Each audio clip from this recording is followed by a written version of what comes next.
When we look at the Pacific Theater alone, these flying boats rescued 654 of the 310 Army airmen who went down at sea during bombing campaigns against Japan. The impact of these missions went beyond numbers. They significantly boosted aircrew morale during some of the most dangerous missions of the war. Rescue operations during World War II saved countless lives, with the PBY Catalina Dumbo aircraft playing a heroic role in this effort. In fact, these specialized rescue planes became lifelines for military personnel in peril. The USS Indianapolis rescue stands as perhaps the most dramatic example, where a single PBY Catalina saved 56 crew members amidst shark-infested waters and 12-foot swells.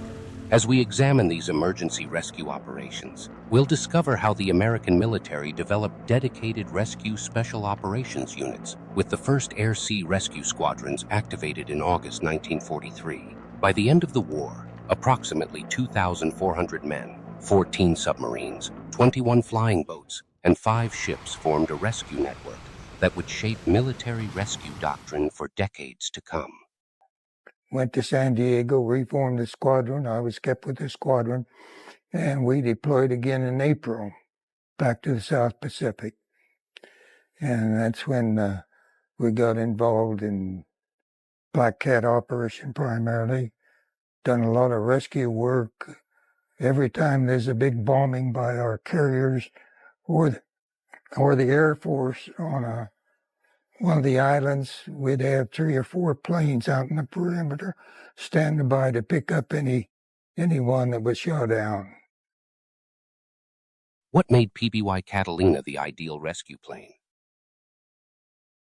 The PBY Catalina emerged as the perfect platform for Pacific rescue operations due to its unique combination of endurance, versatility, and amphibious capabilities. With more PBYs built than all other flying boats combined, this aircraft established itself as the world's most successful flying boat of its era. The Catalina's extraordinary range made it exceptionally well-suited for rescue missions across vast Pacific expanses. Equipped with a remarkable 2,338 nautical mile range on a no-reserve fuel capacity of 1,750 gallons, the PBY could stay airborne for extended periods while searching for downed airmen. This impressive endurance came from being the first production aircraft with wet wings, a revolutionary design where the wings themselves served as fuel tanks.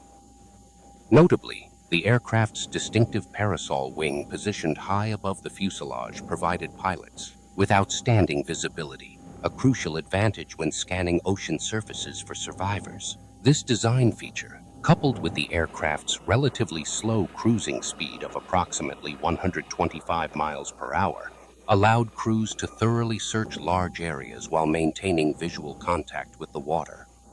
The PBY's wing design represented a significant advancement in aviation engineering. Its vast, efficient lifting surface featured a beefy, continuous I-beam spar with internal bracing that created a semi-cantilevered structure. This robust construction allowed the aircraft to withstand the punishment of water landings in rough seas, an essential quality for rescue operations. Additionally, the PBY featured remarkably forgiving flight characteristics. Its humongous wing created a benign stall behavior, typically resulting in a nose-high, mushing descent from which recovery required only releasing back pressure. This forgiving nature proved invaluable when operating in adverse weather conditions or when heavily loaded with survivors. The pilots loved our airplane, the PBY, really because they had all the runway they needed to get airborne. And number 2, we had a lot of runways out there, and they came in handy quite frequent. But my PBY days are my life. The PBY-5A variant introduced a game-changing amphibious capability with its retractable tricycle landing gear. First flying in 1939, this innovation allowed the aircraft to operate from both land and water bases, significantly expanding its operational flexibility. Nearly half of all Catalinas produced were amphibians, highlighting the importance of this capability. A standard military PBY carried a crew of 8, 2 pilots, a flight engineer, bow gunner or bombardier, 2 waist gunners, navigator, and radio operator. For rescue missions, some crew positions were modified to accommodate medical personnel who could provide immediate care to survivors, many of whom suffered from exposure, dehydration, or injuries. The Catalina's capacity for carrying survivors often exceeded its design specifications. During one particularly demanding rescue, a PBY needed a 3-mile takeoff run to lift a total of 63 people, including its own crew. Even more impressively, an Australian Catalina once carried 87 Dutch sailors in standing room-only conditions after their freighter was attacked by Japanese bombers. And that's when we got involved in a evacuation of 219 Australian commandos. This happened in December 1943. Our squadron got picked to go in the northern part of New Guinea, where the Australian commandos were still fighting the enemy. We had secured the southern part of New Guinea at that time, so we had a pretty good base at Port Moresby. But the Australian commandos, when they needed supplies, we dropped supplies to them. They got to the point that they were kind of getting overrun and asked to be repositioned.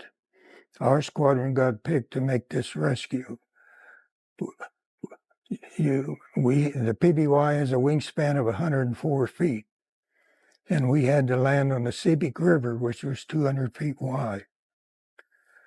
So we made 19 individual trips in there to get these people out.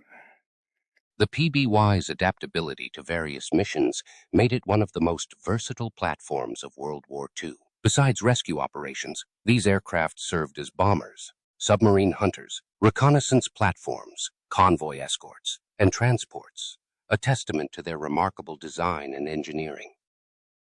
How Dumbo rescue operations saved lives in hostile waters. Throughout the Pacific War, Dumbo rescue aircraft patrolled designated areas where American airmen might ditch their damaged planes. These lumbering PBY Catalinas, nicknamed after the Disney elephant character with oversized ears that could fly, proved remarkably effective at snatching survivors from death's grasp. Along with that, Dumbo crews employed multiple rescue techniques depending on the situation. Upon spotting survivors, they would radio their position and implement one of several rescue protocols. For aircraft with amphibious capabilities, the most direct approach involved landing directly in the water to retrieve survivors, a dangerous maneuver in rough seas. Alternatively, they could drop emergency supplies by parachute, including the EDO A3 lifeboat with inboard motor, fuel, water, and food, or the Higgins Airborne A1 lifeboat. Shortly after we'd gotten together with the Army planes, I had a call from an Army plane somewhere, I don't know where they were, but he said he had a plane down and he'd give me the location of it, which he did. I flew over it and the plane had already sunk, it wasn't there. But there was a lot of oil and a lot of dye marker, and there was one large life raft, but I couldn't see anybody in it. So I took off as soon as I found that out. And barely got airborne again until the plane, and I think it was the same plane, says, I have another plane down, I'll lead you to it. So we went into that one, and it was a life raft with 3 people in it. So we did the same procedure. The only problem being was that I had my power back as low as it could go, but that was enough where it would pull me through the water and they couldn't get the life raft in. So finally I said, "What's wrong back there?" They said, "Well, Nathan, you're going to have to cut your engine so we can't pull the boat in." I said, "Oh my goodness, you don't like to do that because lots of times they don't start for many reasons." So anyway, I did. They got them in and there was 3 then. Pretty bummed up, but not just real serious. So I took off then, and again, I hardly got airborne again to this same plane, said, "I've got another plane down for you." And it was quite a bit closer to the shore. It wasn't more than a mile. And we'd get a lot of feedback from shore out to where we were. It's difficult to get about lifeboats onto our plane in rough water, but they got them aboard. And Then we started to take off again. I started my port engine, and it fired real good. And then I tried to start my right engine, and I couldn't get it started. And we flew around with it for 2 or 3 minutes, it still wouldn't start, so the only thing I could do was just to let it rest for a minute. And then I tried again, we got it started. And we took off. I thought that was all there was. Lieutenant Nathan Gordon's rescue mission exemplifies the extraordinary risks Dumbo crews undertook. On February 15, 1944, Gordon performed 4 separate water landings in Kavieng Harbor while under heavy Japanese shore gun fire from V2 Island. His crew successfully rescued 15 downed officers, earning Gordon the Medal of Honor. Of course, the decision was mine. I wasn't going to leave it up to the crew to make the decision what I was going to do. But I just couldn't leave them back there. That's what it amounted to. And I knew I had to go back and try. And I never heard anything at all about it for several months. I continued to fly patrols, and I didn't think about any award, to be frank about it. Because, you're doing something out there every day. Some of it's dangerous, and some more dangerous than others. And so. The success rate of these operations was remarkable. From January to August 1943 alone, rescue flights based at Guadalcanal saved 161 aviators. One Black Cat veteran proudly reported that his squadron alone retrieved 258 downed flyers. Between the Coast Watchers and Dumbos, an airman who safely reached the surface stood virtually a 100% chance of returning to Allied lines, a tremendous morale boost for combat crews. In hostile waters, friendly fighter aircraft often provided crucial support. These aircraft would suppress enemy fire, allowing the vulnerable, slow-moving Catalinas to complete their rescues. In some cases, merely the presence of an armed Dumbo was sufficient to deter weaker enemy forces. One more important event was beginning in November 1943 during the Gilbert and Marshall Islands campaign. The U.S. military implemented a comprehensive rescue system involving submarines designated specifically for aircrew recovery. These lifeguard submarines worked in concert with Dumbo aircraft, creating a sophisticated rescue network.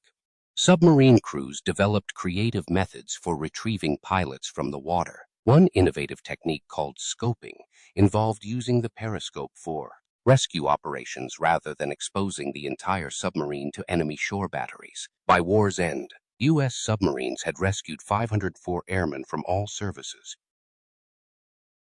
Why the USS Indianapolis rescue became a turning point. We were never allowed to tell the disaster. I never talked to my wife or my kids for 25 years about this. Indianapolis changed history. It was a ship that changed history, but the men paid the price. As far as I'm concerned, it should be told what really happened out there in the water. I started into the Navy when I was 16, and I saw all 10 battles. I saw the flag raised out in Sarabachi. And I personally helped load and unload components of the atomic bomb. On the 30th of July, we were hit by 2 torpedoes from a submarine and sunk. Next thing I know, the ship's going right out from under me. All I did was just walk over the side of the ship and into the water. I didn't jump off the ship. The ship left me. I opened my eyes under the water and I could see this ship was coming down on top of me. I never did know how to swim, and the Navy never taught me how to swim. And here's all these sharks going around. Come right across your legs like that. It was chaos. We couldn't understand why we weren't rescued. A lot of them lost the will to live. You look at their eyes, they're lost. You see people when they're not there. Us guys decided, well, hell, this is where we're going to die. Then there on that 4th day, I said, I hear a plane. And we began to splash water. We began to yell. We began to pray, everything. And seemingly when he got to a point that had he gone any further, he would have gone over. But you know what he did? He made a dive. How did I make it with nothing to eat, no water to drink, no sleep for 5 nights? Tell him the Lord was with me. If somebody wrote this up as fiction, nobody would believe it happened. People don't realize the politics in the armed forces. All the headlines were about the captain being court-martialed. Many a head should have rolled before they ever got to the captain. It's the story that's not been told. Those don't want to remember. They don't want to recall this. It's too much. But I'm a dummy. I think it ought to be told. The USS Indianapolis Disaster represents a pivotal moment in naval rescue history. The tragic circumstances and heroic response forever changed how the military approached maritime emergencies. The Indianapolis had just completed a secret mission delivering atomic bomb components to Tinian on July 26, 1945, before heading toward Leyte Gulf in the Philippines. Shortly after midnight on July 30th, Japanese submarine I-58 fired 6 torpedoes at the unescorted cruiser. 2 torpedoes struck the ship, causing catastrophic damage. The massive vessel rolled over and sank within just 12 minutes. I'm a survivor of the USS Indianapolis, the largest casualty at sea in the history of the U.S. Navy. I was a Marine Guard aboard the Indianapolis. I actually was a Marine Guard that guarded Fat Man and Little Boy, the components of the 2 atomic bombs that we picked up July 16, 1945 in Hunters Point, San Francisco. 10 days later, we delivered a cargo that we didn't know what we had. We delivered it to our B-29 base at Tinian Island. So you see that and you wonder, is that going to be me tomorrow or yet today? And so you look up, and may I say, there's no such thing as an atheist in foxholes. There were no atheists out there. Everyone prayed. I can hear that one old sailor praying today. God, if you're out there, I don't want to die. I've got a son back home that I've never seen. I want to live, but we have to have help. So we pray, and we continue to pray. So the lesson that I have learned is, I know that there was a higher power watching over me, or I wouldn't be here today. And there's never a day passes but what I don't thank my Heavenly Father for sending that plane, number one. Approximately 400 men died immediately in the sinking, but around 800 sailors escaped into the water. Though distress signals were sent, no one received them. Furthermore, through a series of bureaucratic errors, the ship wasn't reported missing even after failing to arrive at its destination. Consequently, the survivors floated helplessly for 4 days without rescue. By Thursday, August 2nd, only 320 of the original 800 men remained alive. Now, there were 1,197 of us aboard. We surmised maybe that 900 of us actually got in the water, which meant about 300 didn't even get off the ship. But the Navy lost us. Providentially, we were spotted 4.5 days later. But instead of there being some 900 out there were only 317 of us still alive. The survivors were finally spotted that morning by a Navy pilot on routine patrol who radioed for assistance. Lieutenant Gwynn flying that Ventura out of Palau, looking out on a search and destroy for submarines. Here he's having problems with his radio antenna. He tells the co-pilot, take over controls. I'm going to go aft and I'm going to pull in that antenna. And he had a piece of rubber hose that he was going to put on that. And as he opened the bomb bay door, he glances down 2,000 or 3,000 feet. And what did he see? He saw the little Boy Scout's mirror. He saw the sun hit the oil off of our clothing down there. And the glitter of that, he rushed back to take over control. And the crew says, what is it? They knew that he saw something. He says, look down there. Okay, he rushes back to take over control of the plane, and what he saw told him to do something. Load the bombs. Lieutenant Gwynn then was loading the bombs, literally coming in on a bombing run. And as he came in on the bombing run, he gets down below 2,000 feet, and he sees 15-foot sharks. He gets a little further down, he sees sharks attacking boys. Now, he can't set that Ventura down in the open sea, those wheels won't roll. But he goes back up, and I see him today as he circled me maybe 3 times, and he goes up. Well, why is he going back up? He goes up so that he can reach back at Palau to announce that there's ducks on the pond, and he didn't know whose ducks we were. Upon receiving word about the sighting, Lieutenant Adrian Marks flew his PBY Catalina Dumbo rescue plane to investigate. As he approached, Marks witnessed a horrifying scene, hundreds of men struggling in shark-infested waters. Faced with this dire situation, Marks made an extraordinary decision. Although standing orders strictly prohibited landing on rough open seas, he pulled his crew before attempting the dangerous maneuver. Unanimously, they agreed to risk their lives. Marks set his Catalina down amid 12-foot swells, a landing so forceful that the plane bounced 15 feet into the air. The rescue operation proceeded methodically. Marks prioritized rescuing isolated sailors first, reasoning that men in groups stood the best chance of survival. As survivors were pulled aboard, they were placed 3 deep in all available compartments. But another Adrian Marks, Lieutenant Marks, was ready to get in a PBY, and an hour and a half later and 150 or so miles later, Marks comes on the scene, and Marks says, the first group that I saw was about 30 boys, sharks attacking the boys. He asked permission to do a no-no, and that was to do an open sea landing in a PBY, and they tell him no way. But he says, there's boys down there being mauled by sharks, and the crew says, we have to land. And you know what he did? He hung up the phone on Palau headquarters. He landed that big goose. I saw him when he landed, and as he came in and hit that first swell, and that plane shot back up in the air. I didn't know it, but he tore up one motor.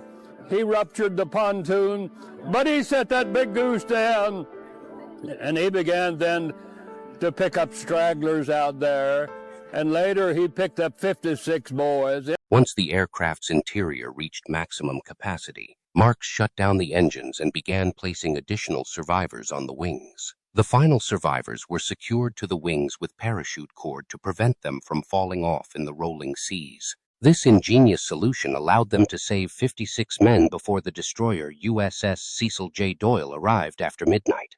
Anybody that knows anything about a PBY would say, it won't hold 56 boys. And my answer is, it will, and it did if you tie 7 out on the wings. Now, he could never take off, but he picked up 56, and then later than that afternoon, evening, the first destroyer came in. Now, when he picked up the first of those 56, it was the first time that anyone knew USS Indianapolis, which was sunk 4.5 days ago, and the Navy, through their negligence, had lost us. The Indianapolis tragedy prompted immediate improvements in naval safety protocols. The remarkable rescue effort showcased both human ingenuity and the vital importance of dedicated rescue operations in military planning. Surviving in open ocean waters presented horrific challenges for downed airmen awaiting rescue. These men faced immediate life-threatening dangers and deteriorating conditions that tested human endurance to its limits. How Dumbo missions shaped future rescue special operations. Dumbo operations pioneered specialized air-sea rescue tactics that evolved into formal military rescue doctrine. The success of these missions prompted military leadership to institutionalize rescue operations as a distinct military function.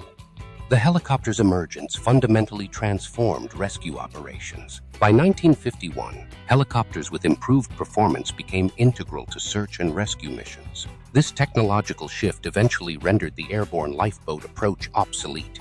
Nevertheless, the Dumbo legacy endures in modern doctrine. The coordinated approach using multiple assets and rescue coordination centers remains fundamental to contemporary search and rescue operations. Likewise, the emergency rescue squadrons evolved into today's specialized combat search and rescue units, maintaining the organizational structure first developed during those Pacific War rescues. Throughout the Pacific War, PBY Catalina Dumbo aircraft undoubtedly changed the fate of hundreds of airmen who might otherwise have perished at sea. These flying lifeboats, with their remarkable endurance and amphibious capabilities, established a rescue doctrine that would influence military operations for decades to come. After examining their impact, we can see that the significance of these missions extended far beyond the impressive statistics of lives saved.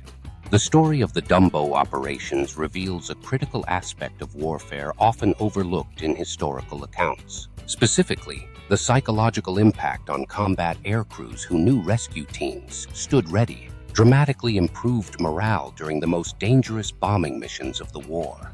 Pilots flew with greater confidence, knowing their chances of survival increased substantially if they managed to ditch their aircraft successfully.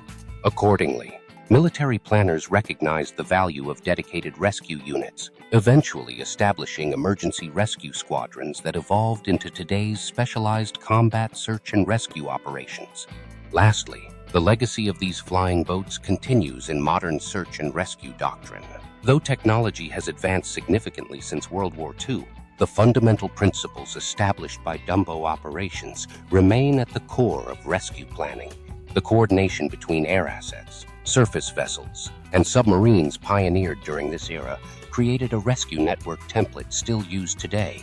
Therefore, when we consider the thousands of lives saved during countless military and civilian rescues in subsequent decades, we must acknowledge their debt to those lumbering PBY Catalinas and their courageous crews who risked everything to pluck survivors from the vast Pacific.